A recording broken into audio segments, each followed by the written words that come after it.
Hey. Today we're talking tire tech, and I'm building a couple of these different sets of the GCM Mini-Mag rims. I just love these things.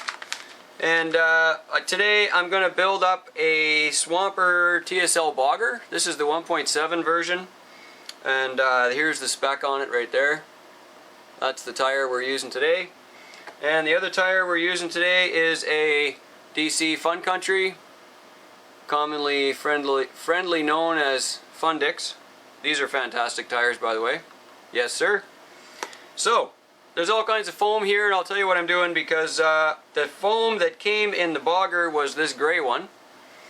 And have a look at this. The foam is basically the same size as the tire. The inside is about the same diameter as the tire. It's about as wide as the tire. So I would suggest that this is not a bad foam to use, but I'm not going to use this foam because I have these bigger gray foams, and you can see the difference in the color right there. And I want to describe to you why I think there's better and less better foams. And I'm not talking about going to a CI foam, and there's a lot of foams out there, and so you have lots of options. But this is the stock one that came in the Bogger. This one here is another foam that came out of a much bigger tire. I'm pretty sure these are out of a Twin Hammers, in fact. And the foam is a whole bunch, it's kind of like, it's got more air in it, but the foam itself is actually kind of heavier duty. Have a look at that. So this one is the stock one, and this one is the other darker color one. And I'm going to use the darker ones, and I'll show you the comparison on the tire. So you can see right away that it covers the whole tread. It's actually bigger than the tread diameter by just a little bit all the way around. See that? On the inside, there's actually a little bit more room inside, which for our setup is going to be better because the way that the rims work is there's a locking ring that actually sits inside the foam, like this. So having the foam a little bit bigger is not a bad thing. And now we're going to do the install, and I'm going to show you why we chose this and what the differences are. So here we go. I'm going to take my foam here, which I'm going to use, the bigger gray foam, and the width I'm going to leave the same. So it's going to be squished in the tire quite a bit, and that's going to help the sidewall. These are really soft. These are soft like a rubber glove, actually. They're really thin and soft. And the first thing we're going to do is actually take off a little chamfer of material out of the side of the foam. This came from here. I just sawed it out with a knife, and I'll show you why that is. When you put the locking ring inside and you center it in the foam, there's all this overlap right here, and what ends up happening is when you try to clamp the wheel in, you actually get foam in the way. So instead of having foam in the way of the tire lock, if you trim out this chamfer, this edge out, you actually end up with the edge of this ring right on the chamfer, and then the tire itself will lock in there instead of the foam being bunched in, and then your wheel wobbles like this. It's crazy. So I'm going to just chamfer this out a little bit here. Use a brand new blade of some kind, or you can use the back of the blade, the part that's in the handle that never gets used. That also cuts really nice. And just saw out a little bit of foam here. It doesn't take much. I like to use the saw action because you don't have to put much pressure on the foam then. You can just saw this array like this, just chop chop. And you're cutting a very small chamfer out. It's not much material. We'll just saw this off. Here we go. Kind of like that. Move that out of the way. And now we've got this chamfer. You can see here from both sides that we've taken that little bit away. And then when the locking ring goes inside the tire, it'll actually have a clear line to the tire bead on both sides. See what we did there? There's a clear line to the bead on both sides, and that's what we want. Some guys will also chamfer off these edges here, which I'm not going to do because if you happen to, it's hard to see inside this Bogger, but if you could see in the Bogger, there you go, the bogger has a super flat bottom on it inside, sort of down inside here. It's really flat. And so I'm pretty sure the foam is just going to sit in there real nice. So I'm going to go and shove this in now. And it's not easy. It's not easy, but it's worth it. If you don't have a set of CI foams and you have other foams around that you can use, then this is not a bad option. Find one that's a darker gray foam, that's a bit of a bigger cell foam. They're more stable. And the other problem that I have with these really light colored gray foams is that after you do 5 or 6 battery runs with them, you end up with a whole bunch of foam dust in your wheel. Whether they get wet or not doesn't matter. Like most of my beadlocks, I never use air holes on them. They're just solid. They hold air. They keep the water out. The foams don't get damaged by anything from the outside elements. But because the tire is always wearing and rolling on the foam, these gray foams actually start to break down and they turn into dust. So you find out that the truck is sitting nice at the beginning. Its side hill's pretty good at the beginning, and then within just a few battery packs, a whole bunch of use, you'll find out that the tires are sagging really bad, and it's actually because the foams are breaking down. So that's why this is so important. So now if you look inside here, you can see the foam is actually bunched up in there, and it sits nice. The tire will get pulled in by the rim a little bit. It sits nice. The diameter is still the same on the outside. The sidewall's got lots of support, and on the inside, because we chamfered this off, have a look at how this looks inside here. You see our chamfer there inside? The tire actually sits right in that chamfer now. The bead sits right in that spot that we cut out right there. See that? It sits right there. So when the ring goes in, which we can do next, just shove in the ring. Now, we get that centered in there like this. What ends up happening now is that the ring will sit in the center of the foam and push on the foam a little bit right down the middle.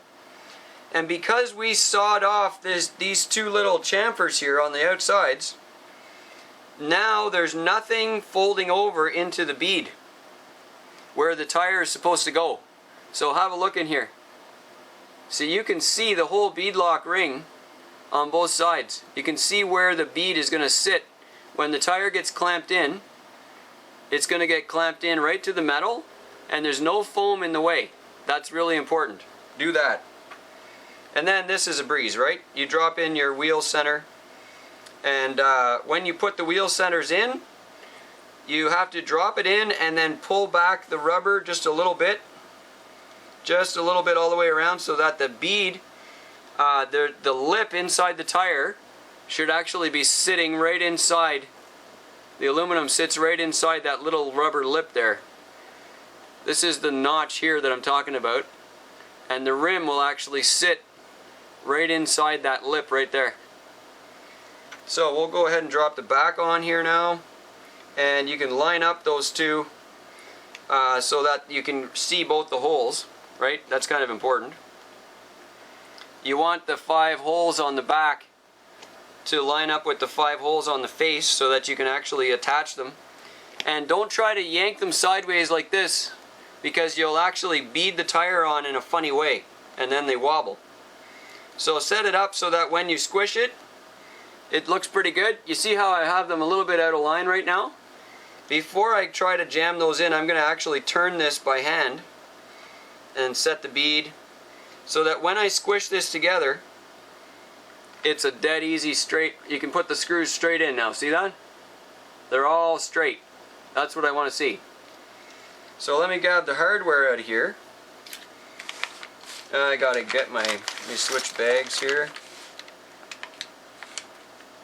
And we'll get the rotor screws out too. So I need 5 of these screws from the top row. And I'm going to drop this in like that. And then I'm going to get this compressed. The 1.7s fit so nice on these rims. The rims are actually a little bit undersized for the, oh, I got the wrong wrench. The rims are a little bit undersized for the 1.7, typical 1.7 wheel. And what that means is they fit right in the bead super easy. Like, I mean super easy. They just slide right in. So there's no need at all to be forcing away on it. And then the Mini-Mag's tires are actually, the Mini-Mag rims are actually just a tiny little bit bigger than a typical 1.55 wheel. And what that means is you can also mount a 155 like this Fundix here right into the same wheel. We're going to do that in a minute. And you'll have absolutely no issues with mounting. The rim is exactly the right size to fit in between the one and the other. So, you can see here, if we squish this out, you can see all the way around that the rim is sitting in that little indent in the rubber. I don't have this locked either, it's just close to locked. And on the face, same thing. Sits nice on the face. And that looks good. I'm happy with that. When I give this a twirl, I can see that it's kind of sitting straight. It doesn't look like it's kind of funny on the foam. It looks pretty good actually. So if you have to mess around with it to keep the tire from wobbling on the foam, you can actually, at this point, you can just grab it, pull the tread out a bit, and kind of squish the foam over. So I'm happy with this. I'm going to lock this right on here. I'm not using Loctite on these. You don't really need to. There's quite a bit of thread bite there. You should be able to give them a nice good crank. And there should be just enough pressure on the threads to actually hold them in place by themselves without thread lock. Remember that these are actually held together by spring pressure, right? Because the tire is constantly forcing out on the bead lock trying to escape. And because of that, the entire assembly is under pressure at all times. So when you have something under pressure, like because you have a screw into a piece of plastic, or you have rubber in between, or any of those kinds of things, most of those times you don't need to use a thread locker unless you got a lot of vibration issues, because the spring pressure will hold the screws tight. So there's my bead lock finished. That's assembled. You can see in the bottom there that the two pieces are mated right together. There's no more gap inside.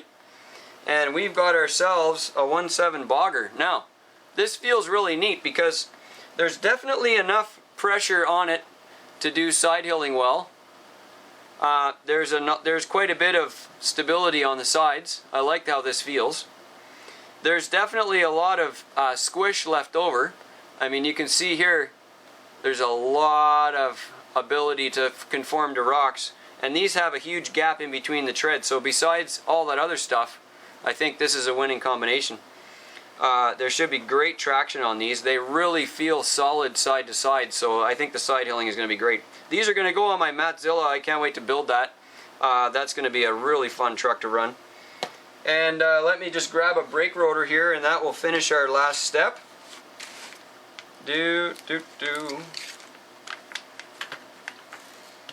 And the rotors that come with these Mini-Mags and all the GCM wheels now, they give you scale points for rotors because you've actually got a full brake rotor right on there. This will fit in a whole bunch of scale hardware. You can use 256 hardware in here. We use 256 by 1/4 right here.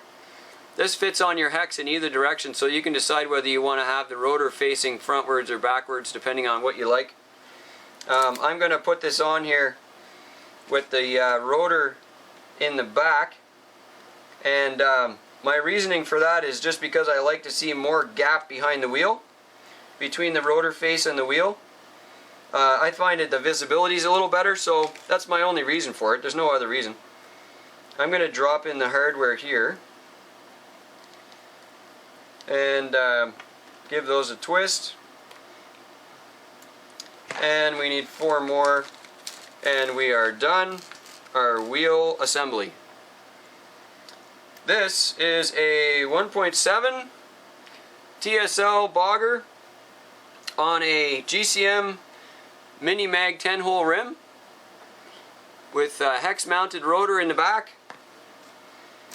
and the front hardware, these ones here, This is a 256 by 1/4 size screw, and they will thread right in there with lots and lots of bite. And you can see they don't come out the back. They're just sitting just barely under there. So you won't have them rubbing on your axle housing or anything. And we're going to put the last 2 in here. The 5 screws, that are in the back, these ones, the bead locking screws, those are M2.5 and they are 6 millimeters long. And those ones are a button head variety. You can also use a flathead variety if it happens to be rubbing on your knuckle, which I don't think it is. And there's our finished assembly right there. So we have a 1.7 TSL bogger on a Mini Mag 10 hole, and you can see the rotor through there in the background. Get scale points for that, and we are ready to do some trucking. Oh yeah.